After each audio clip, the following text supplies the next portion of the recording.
କାହା ପାଇଁ ଆଉ କାହାକୁ ଆକ୍ଷେପ କିମ୍ବା ବଦନାମ କିମ୍ବା ଖରାପ କହିବା ଅନୁଚିତ।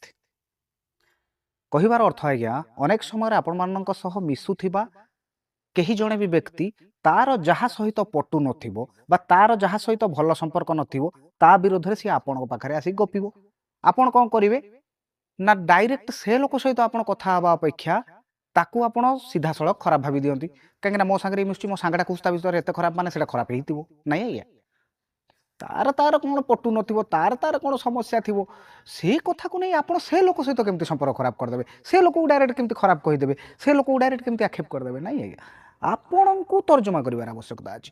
ଯଦି ଏ ଲୋକ ମୋତେ ତା ବିଷୟରେ କହୁଛି, ସେ ଲୋକ ସହିତ ମୋତେ ମଧ୍ୟ ଟିକେ ମିଶିବାର ଅଛି, ତାକୁ ଜାଣିବାର ଅଛି ବାସ୍ତବରେ ସେ ଲୋକଟି କେମିତିକା।